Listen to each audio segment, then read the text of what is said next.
Hello, sweet listening squirrels, and sweet, lovely lady that lives in Maine made this for me back when what were these called? Bobble hats or just ba hat?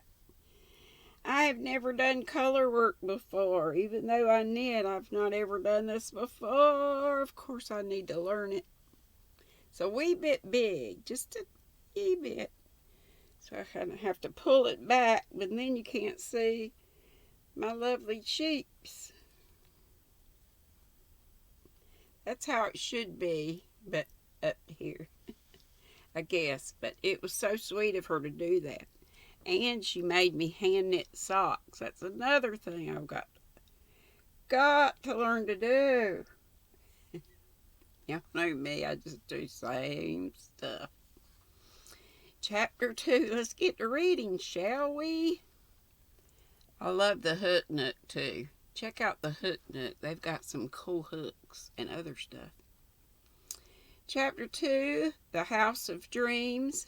There was more excitement in the air of Green Gables than there had ever been before in all its history. Even Marilla was so excited that she couldn't help showing it, which was little short of being phenomenal. Marilla doesn't get excited. Y'all know. There's never been a wedding in this house, she said half apologetically to Mrs. Rachel Lynde. When I was a child, I heard an old minister say that a house was not a real home until it had been consecrated by a birth, a wedding, and a death. We've had deaths here. My father and mother died here, as well as Matthew, and we've even had a birth here. Long ago, just after we moved into the house, we had a married hired man for a little while, and his wife had a baby here, but there's never been a wedding before. It does seem so strange to think of Anne being married. In a way, it just seems to me the little girl Matthew brought home here 14 years ago. I can't realize that she's grown up. I shall never forget what I felt when I saw Matthew bringing in a girl. I wonder what became of the boy we would have got if there hadn't been a mistake. I wonder what his fate was. Well, it was a fortunate mistake, said Mrs. Rachel Lynde, though, mind you, there was a time I didn't think so. That evening I came up to see Anne, and she treated us to such a scene. Miss Rachel Lynde wasn't too kind to her either. That was in the first book. Many things have changed since then, that's what. I love she always says that. Mrs. Rachel sighed and then brisked up again. When weddings were in order, Mrs. Rachel was ready to let the dead bury its dead. I'm going to give Anne 2 of my cotton warp spreads, she resumed, a tobacco stripe one and an apple leaf one. Apple leaf one. She tells me they're getting to be real fashionable again. Well, fashion or no fashion, I don't believe there's anything prettier for a spare room bed than a nice apple leaf spread. That's what. I must see about getting them bleached. I've had them sewed up in cotton bags ever since Thomas died, and no doubt they're an awful color. But there's a month yet, and dew bleaching will work wonders. Only a month, Marilla sighed, and then said proudly, throat is still killing me. But my head was bad again, but now it's getting better. Sorry. I've been whinging so much about this, but oh my gosh. I don't see how you folks that have headaches all the time can stand it. Whew.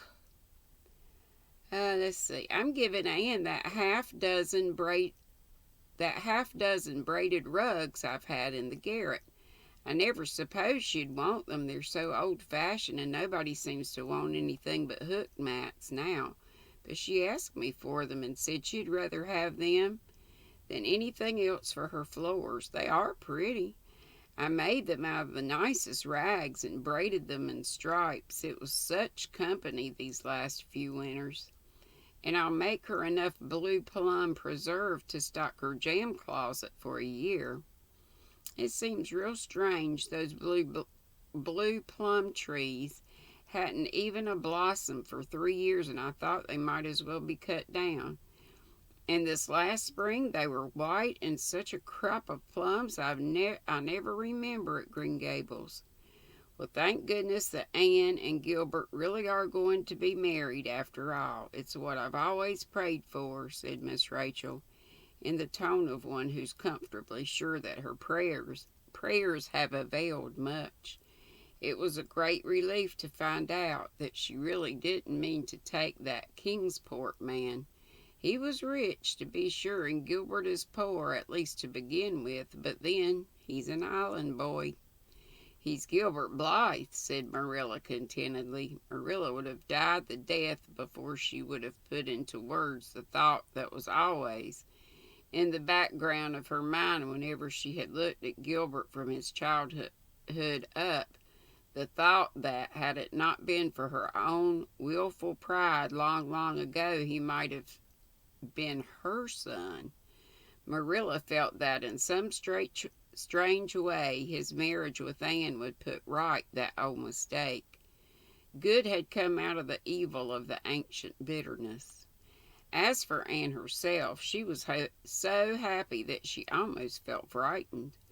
The gods, so says the old superstition, do not like to behold too happy mortals. It is certain at least that some human beings do not.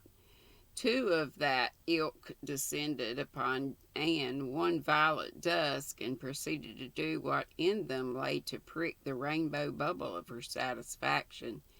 If she thought she was getting any particular prize in young Dr. Blythe, or if she imagined that he was still as infatuated with her as he might have been in his salad days, it was surely their duty to put the matter before her in another light. Yet these two worthy ladies were not enemies of Anne. On the contrary, they were really quite fond of her, and would have defended her as their own young had anyone else attacked her. Human nature is not obliged to be consistent. Mrs. Inglis, née Jan Andrews, to quote from the Daily Enterprise, came with her mother and Mrs. Jasper Bell, but in Jane the milk of human kindness had not been curdled by years of matrimonial bickerings. Her lines had fallen in pleasant places in spite of the fact, as Mrs. Rachel Lynde would say, that she had married a millionaire. Her marriage had been happy. Wealth had not spoiled her. She was still the placid, amiable, pink-cheeked Jane of the old quartet, sympathizing with her old chum's happiness and as keenly interested in all the dainty details of Anne's trousseau as if it could rival her own silken and bejeweled splendors.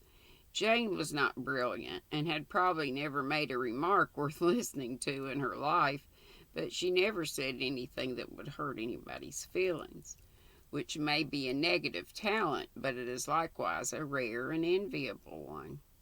"So Gilbert didn't go back on you after all," said Mrs. Harmon Andrews, contriving to convey an expression of surprise in her tone. "Well, the Blythes generally keep their word when they've once passed it, no matter what happens. Let me see.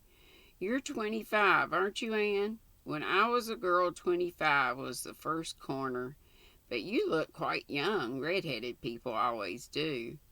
"Red hair is fashionable now," said Anne, trying to smile, but speaking rather coldly. Life had developed in her a sense of humor which helped her over many difficulties, but as yet nothing had availed to steel her against a reference to her hair.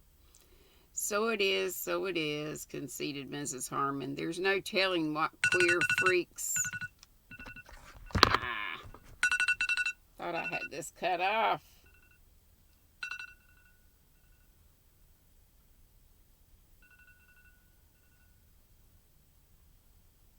Come on. It's gonna do it again if I thought I had it cut off. Yeah, I did, but let's see. Sorry. Maybe if I leave it on that, it'll be alright. Okay.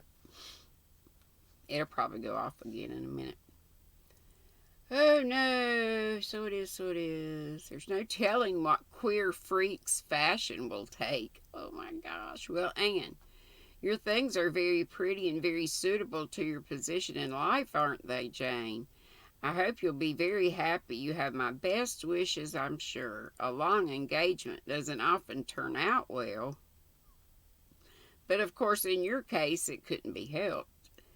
Gilbert looks very young for a doctor, and I'm afraid people won't have much confidence in him, said Mrs. Jasper Bell gloomily. Then she shut her mouth tightly as if she had said what she considered it her duty to say and held her conscience clear. She belonged to the type which always has a stringy black feather in its hat and straggling locks of hair on its neck. Anne's surface pleasure in her pretty bridal things was temporarily shadowed, but the deeps of happiness below could not thus be disturbed, and the little stings of Mesdams, Bale, and Andrews were forgotten. When Gilbert came later, and they wandered down to the birches of the brook, which had been saplings when Anne had come to Green Gables, but were now tall ivory columns in a fairy palace of twilight and stars. In their shadows, Anne and Gilbert talked in lover fashion of their new home and new life together. I found a nest for us, Anne. Oh, where? Not right in the village, I hope. I wouldn't like that altogether. No, there was no house to be had in the village. This is a little white house on the harbor shore. Ooh, that would be great. Halfway between Glen St. Mary and Four Winds Point. It's a little out of the way, but when we get a phone in, that won't matter so much. The situation is beautiful. It looks to the sunset and has the great blue harbor before it. The sand dunes aren't very far away. The sea winds blow over them and the sea spray drenches them. But the house itself, Gilbert, our first home, what's it like? Not very large, but large enough for us. There's a splendid living room with a fireplace in it downstairs, and a dining room that looks out on the harbor, and a little room that will do for my office. It's about 60 years old, the oldest house in Four Winds, but it has been kept in pretty good repair and was all done over about 15 years ago. Shingled, plastered, and refloored. It was well built to begin with.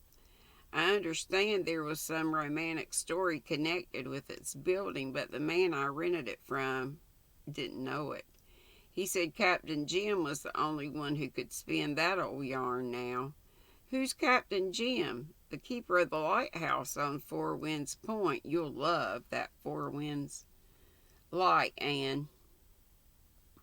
It's a revolving one, and it flashes like a magnificent star through the twilights. We can see it from our living room windows and our front door. Who owns the house?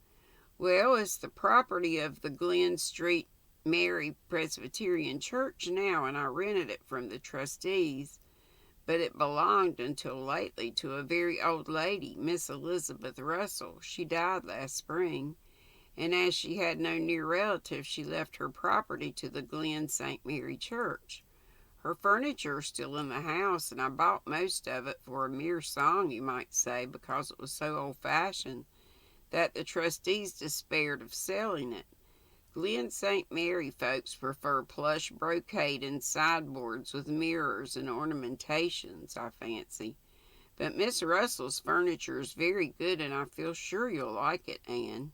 So far, good, said Anne, nodding cautious approval. But Gilbert, people can't live by furniture alone. You haven't yet mentioned one very important thing. Are there trees about this house? Heaps of them. Old Dryad. There's a big grove of fir trees behind it, 2 rows of Lombardy poplars down the lane, and a ring of white birches around a very delightful garden.